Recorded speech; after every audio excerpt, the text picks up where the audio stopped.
I'm Jim Longworth, and welcome to another edition of Triad Today, coming to you from Inmar Intelligence. And we welcome and thank our good friend David Mounts and his team for their hospitality here. Saul Salinas running the production for us. We really thank them for having us today.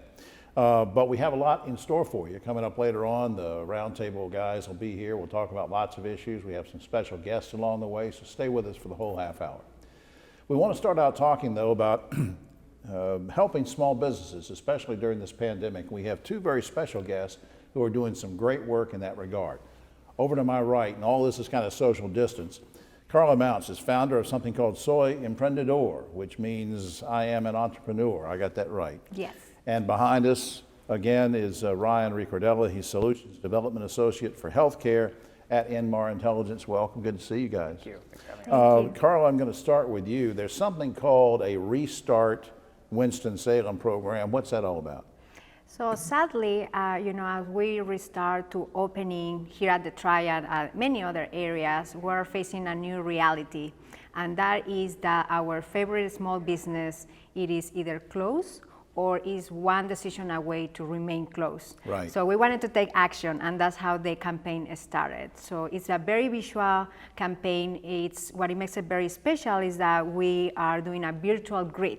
So you see Winston-Salem as part of the background, but then we have squares on the top of that. Almost like little pixels, so you'll have sort of a virtual thing, and if you contribute, you'll have your name or organization up on there and sort of saying that you helped out, which is great because you're helping out so many small businesses that are teetering on the edge there, and I think I understand what you're saying. And you have a lot of companies and individuals donating, right? Yes, and Ryan is going to speak of those. Yeah. And before we get to that, now who wants to tell me about the fundraising goal itself? Ryan, is that your thing? What's your overall goal? Yeah, so I think Carla can speak to the overall goal and the progress that we've made to date, right? Yeah, which is very exciting because our initial goal is $20,000. Okay. And today we are a little bit over $11,000. And every tile, which is the tiles, one by one, we're coming together. Right. The goal is to get to that goal to help our small businesses. I just think that's great. Now, all right, now Ryan, tell me how these funds are going to be distributed. And I will say, just as a disclaimer to the folks, they're a few weeks into this process. If you're a small business, you cannot apply now because that's already passed, that deadline. However, we want to talk about how those funds are getting distributed and how it's helping people. So Ryan, help me understand this. How's it going to get to small businesses and who's it go to? Yeah, I mean, the funds can be deployed in any which way, and I think what's really amazing is how far little can go. So even as little as $100 can be cleaning supplies for reopening, right? Or $250 is enough to restock your inventory for the whole first week. And you wouldn't think it would be so little, but $500 to $1,000 is enough to put someone on your payroll or pay a utility bill for the entire first week. So it's really what the unique business need is for the organization that's benefiting. I just think that's great. Now, do you have any indication, I'm sort of putting you on the spot here, how many businesses applied total? Do you have a number in your head? Or? So we know that we have over 30 right now. The application closed on last week. So we are now on the application process. So it's very exciting, and we're going to have more of these stories coming up as well in the social media and the website. And just to be clear, now these would be small businesses that really need the help, and they have to be in the city limits of Winston-Salem, or Yes. can it be Forsyth County? So it's in just Winston, right? Well, maybe this can be a role model for other cities because the initiative that you guys took to help people is just fantastic. I just think that's great. Yeah. And just once again, if you make a donation, you're going to get some recognition in these tiles on the website, and I think that's great. I want to put something up on screen. Soyemprendedor.education is a website that I'd like for you to go to and check that out. And also, again, thanks to our good friend David Mounts and his team here at Inmar Intelligence for their support. They recommended this and also support this effort. Their website is on screen, inmar.com. And I just appreciate what Inmar is doing, Ryan and your group. And Carla, I want to commend you for taking charge of this and really helping small businesses. Thanks a lot. Well, thank you very much for having us. All right. We'll be right back. Now on Triad Today, still coming to you from the Senior Botanical Garden, and what a beautiful setting. And we have a great guy to speak with right now, a good friend of the show who's here once again. And we welcome to Triad Today Christopher Cook, who's owner and founder of Alliance Insurance Services. Welcome to the program. Hey, Jim. Thank you for having me. Before we get to the topic I want to ask you about, how has your team handled this pandemic stay-at-home crisis thing? I mean, are your offices still open? Are you doing business? Or? Sure. Yeah, we've had to adjust a little bit. We're not doing face-to-face business as we've gotten used to and building relationships with handshakes and things of that nature. But all of our offices, all of our phone lines are open. Or people are working in the offices, just interacting a little bit differently. We've got a few folks who are able to transition and work from home, and we've got folks that are working in our locations as well. Now, I'm looking ahead here to the time, and hopefully it's not going to be too much longer, where we're going to all be able to get out and do the things we want to do recreationally with boats and skis and jet skis and all this kind of stuff, and go on the motorcycle. Let me ask you, which is appropriate because I'm going to ask an insurance question, but I mean, if that's the case and you've got jet skis and stuff like that, what kind of insurance do I need for these kind of things? It's really not much different than your car, but for me, as a skier, as somebody that loves to be on the water, liability and uninsured boaters are the most important coverages you can possibly have.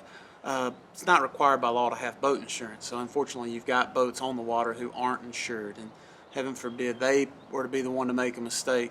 I want my customers to make sure they've got uninsured boaters protection. So wait a minute, legally you're saying if I go out on the river or something like that and I've got the right insurance, that not everybody's required by law to have the same thing if they're... Right, yeah. State law, federal law requires, because it's a state-funded road, that any registered road vehicle has to have insurance. Cars, motorcycles, etc.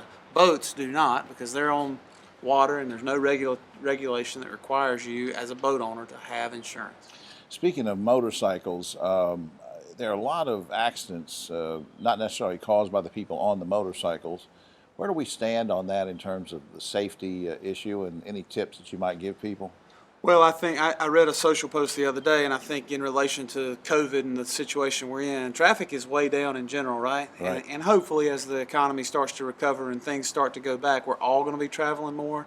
As drivers, we need to be cognizant of everybody on the road, and motorcycles aren't sometimes that easy to see, but asking all the other drivers, not necessarily the cyclists, but all the other drivers, to be cognizant that motorcycles are getting ready to start running and being on the road, and let's pay attention to what's out there. But traffic in general is going to increase to what you may have been used to the past 6 to 8 weeks, so Right. You're going to have to be a little more careful about your driving in general. Now let's say that my wife and I each have a car, and you fix us up with a policy for car insurance, and then I go out and I buy a motorcycle. I say, I want to have fun on the motorcycle, which you know me, that would never happen. But anyway, if I were a regular person, I would go and have fun. All right, so now, is this something that I have to call you and say, hey, do I start a whole new policy to be covered with this, or is it bundled up with what we have with the cars? How does that work? Sure, your insurance agent can help you with that, and different companies do it different ways. Some companies do add that to your automobile policies. Other insurance carriers in our state prefer you to write a separate contract. It can be done both ways, but your insurance agent can give you the best advice there. And I guess the final thing I want to ask you about is, since there still is a stay-at-home order in effect, and there will be some degree of that for a while as we try to stay safe, and we're at home. I mean, we have some free time that we didn't used to have. Is this a good time to try to review the policies for our home and auto and all that stuff, as to make sure it's up to date, or what? Yeah, I mean, we always suggest that at Alliance Insurance, that our customers are reviewing their policies on somewhat of a frequent basis, but things are changing. Our world is going to change. There will be a whole lot more stay-at-home work.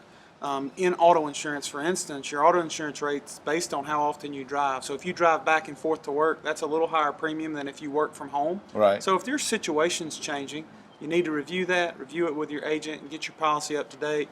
You may be missing out on some discounts. You may have purchased a new boat or motorcycle that needs to be added, or you may have gotten rid of something that needs to come off. Yeah. All right. Or got rid of something. Yeah, I think my wife was talking about getting rid of something, and she looked at me at that point. All right. Now, up on screen is myallianceinsurance.com, or you can call 336-377-9003 for the radio audience. Again, that's myallianceinsurance.com. Christopher, you always give us good advice, and I appreciate you making the trip down here to the garden. Thank you for the invitation. Good talking to you. All right. We'll be right back after this. Back now on Triad Today. This gentleman who's with us now, a very good friend to the show, and he was here many years ago giving us some legal tips and things, but we're glad to have him back for a very serious discussion about DWI, and in particular something called an interlock device that's related to this situation. Next to me is my good friend Clark Dummett. He's founder of Dummett, Fraden Attorneys at Law. Good to see you again, sir. Great to see you. After somebody's been charged with a DWI, Clark, I understand that you can seek something called a conditional restoration of a license, Yes. driver's license. Now, first of all, what is a conditional restoration of a license, and how do you get it? Well, if you've had multiple DWIs, like 2 in a row or 3 spaced out over time, you lose your license and you get no driving privilege. So then we have to go through a conditional restoration hearing and get you conditionally restored.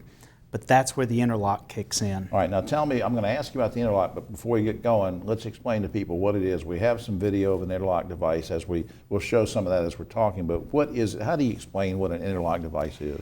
An ignition interlock is a little teeny breathalyzer that's attached to your ignition. So they install it into your car and you have to blow zeros before you can start your car.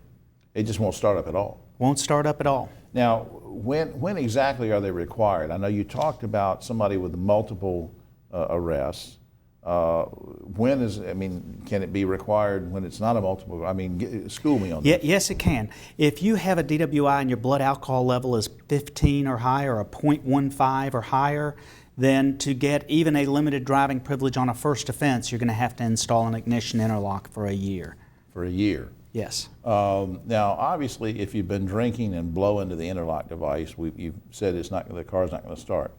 Are there other things that can cause the car not to start, other than just blowing into it? The device is a safety device, not a measuring instrument. And I really emphasize that. It's great at not starting your car and keeping our community safe.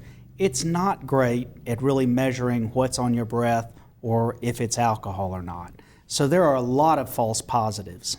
Well, that's not good. If you're trying to work your way through the system and go to hearings and whatever, it looks like you're guilty of something else, and maybe something else caused it to lock up. We have a lot of clients that have not been drinking alcohol but get locked out of their cars. It's a real frustration. As long as there's no alcohol and you stay with your car and you blow zeros again 5 minutes later, it's probably not going to be a problem at the DMV. But the problem clients have is if they can't start their car and they're late for work, they leave. Yeah. And then you've got a positive blow on the machine and nothing showing you don't have alcohol, then you need a lawyer. All right, now walk me through what happens after a lockout occurs, and do I go get an immediate hearing or try to defend myself against that? Because it's almost like you're defending yourself within a defense. You've had the DWI, now you've got the interlock device, now you got to explain why it got locked out. Take me through those steps.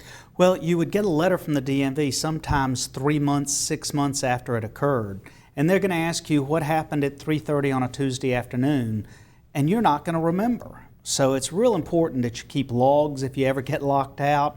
Take video of it.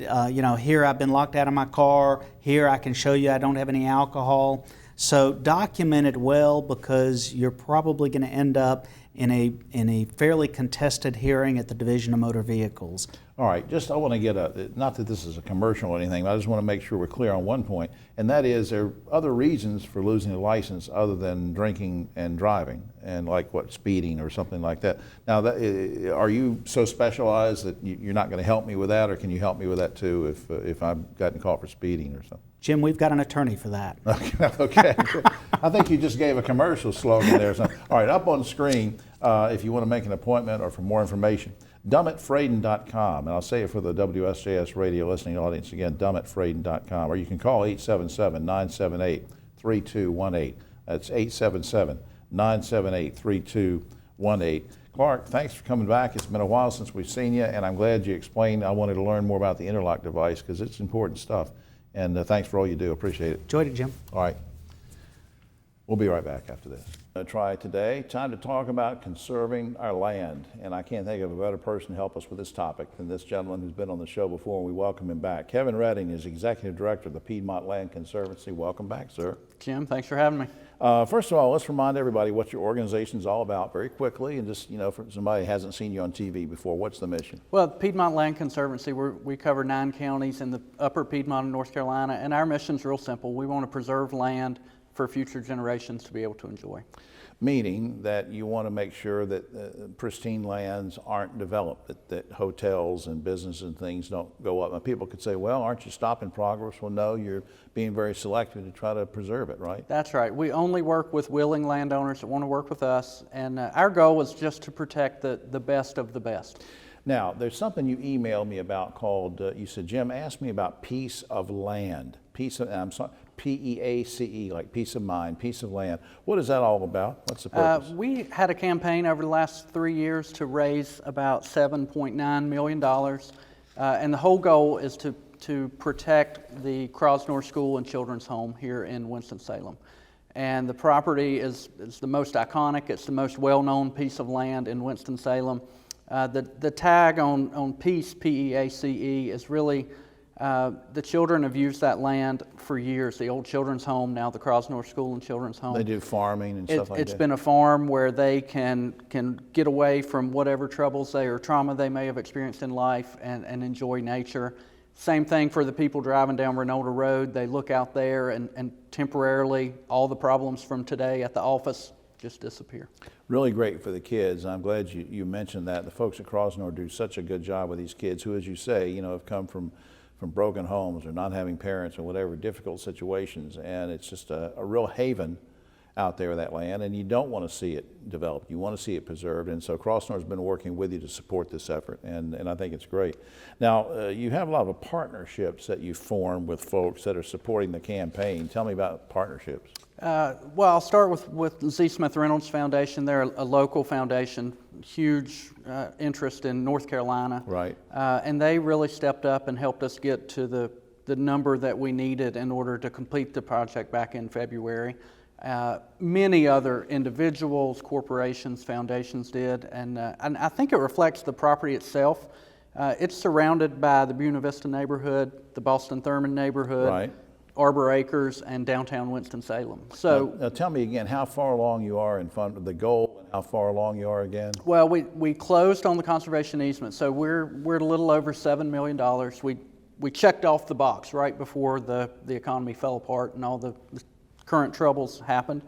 All we have left is we need to raise about $600,000 to design a trail, to build the trail, open it up to the public, so there will be a trailhead on Reynolda Road and a trailhead from the Boston Thurman neighborhood that will connect crossing the property. Well, I was getting ready to say, because there will be some people, if they misunderstand what we're saying, they say, well, why should I support this? But you're talking about public access to be able to have fun and walk around and do healthy activities on the fringe, not necessarily going in and interrupting what's going on in the children's home and their education, but using that land. So this is good for the whole community, right? It will be a major asset to the community, and we all see the importance of getting outdoors and just going for a walk and going for a hike, and especially now. More than ever. Yeah. More than ever. I want to do a couple things up on screen. Website, helpsavetheland.org is on screen. Helpsavetheland.org.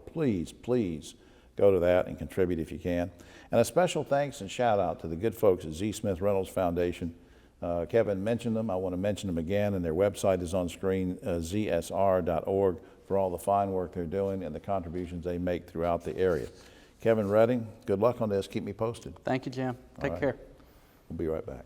Triad Today, just a reminder, we want to thank our good friends David Mounts and his team, Saul Salinas and Shannon and everybody here at Inmar Intelligence for hosting us in this episode of Triad Today. Also pick up your copy of Yes Weekly if you can. I hope you'll enjoy my column, and if you don't, just call Ogie's house and tell him you don't like my column.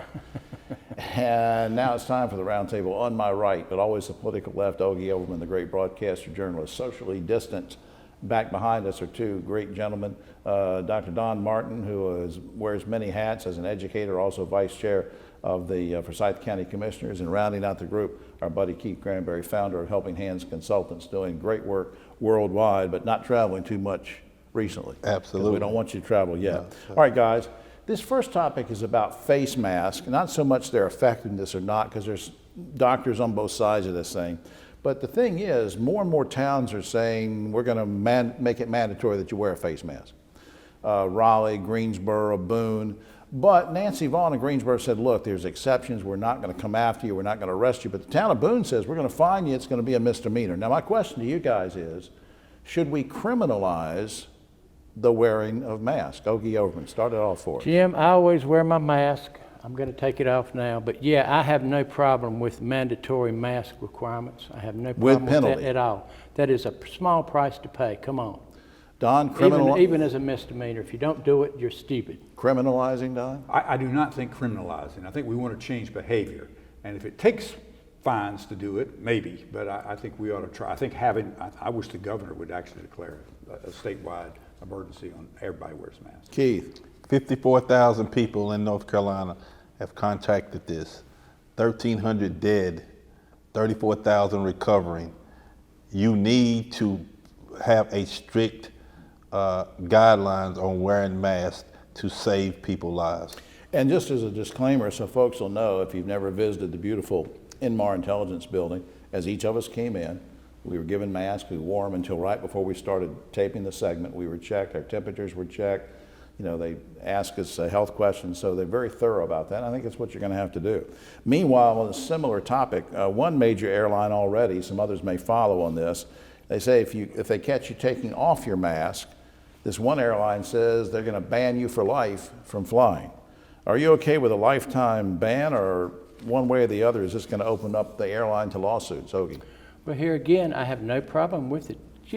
Keep the mask on. If it says keep the mask on, when you're in close confines like that, keep the mask on. But Don, are you going to open up for civil suits and things on that? Well, I don't think so, because I think from a health standpoint will trump personal freedom in that regard. But I think a lifetime ban may be a little too long.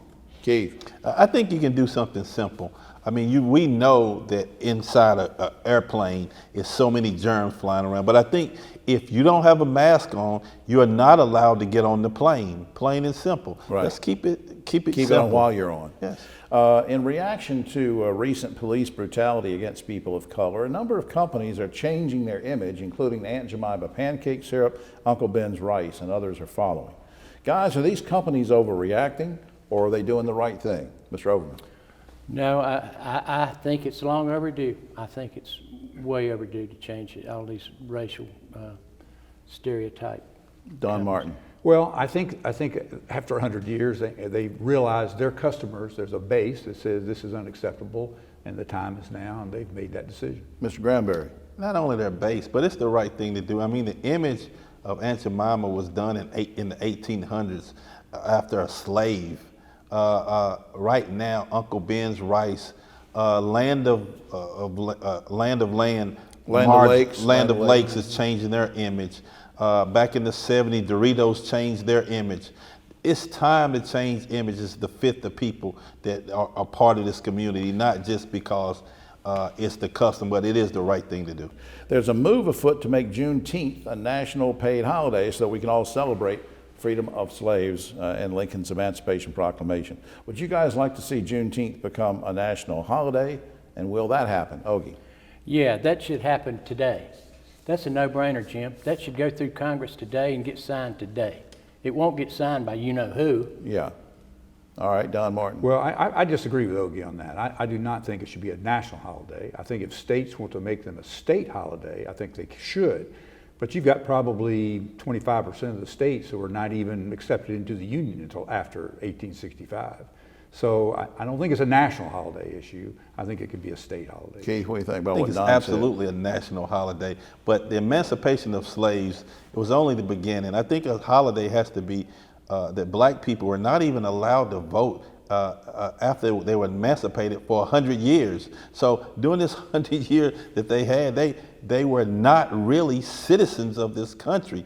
So let's look at how we create a national movement, not just about a holiday, but creating programs that serve the community, and the policies with voting helps. And I think that's most important. Yeah. But we can't look at emancipation as that's only the beginning. Black people were not allowed to vote until 100 years later. You know, the thing about it, just as sort of a spin-off of this thing, a lot of people say there's too many paid holidays. There's Right. too many holidays in general. I mean, why don't we just get rid of Columbus Day and some of these others like some of the states have, and you make room for others?